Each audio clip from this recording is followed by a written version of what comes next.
Hello, human. Hey, that's a good question. I see your question got cut off there at the end. But essentially, you're saying that there are two different accounts of the death of Judas, and you want to know, well, how can we reconcile what these two different scriptures say? Well, as it turns out, I wrote an article on that, and in it, I cover this answer as well as many other details regarding Judas Iscariot, but I'll go ahead and I'll quickly answer your question here in this video. So how did Judas die? Well, Matthew 27:5 says Judas hanged himself, whereas Acts 1:18 says Judas fell and his intestines gushed out. Well, this is actually common for credible eyewitnesses and actually inadvertently proves independent eyewitness testimonies without collusion.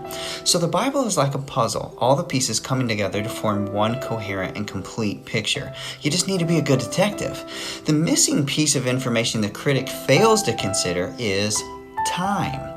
If an eyewitness stated that Judas was hanging at a certain time, and another eyewitness stated that he saw Judas fallen with his intestines gushed out, well, there's no discrepancy. At one time, Judas had been hanging. At a different point in time, Judas was seen on the ground, right? So if Judas fell and burst open, from where did he fall? Well, the critic must presuppose that the rope Judas was hanging from neither snapped nor was cut. But they can't say he was never hanging. It was written that he was hanging.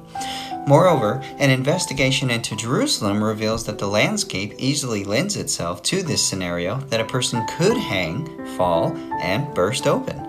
So, while this may be an apparent contradiction, it's not an actual contradiction. But check out the article and learn more about Judas Iscariot so that we do not become Judas Iscariot.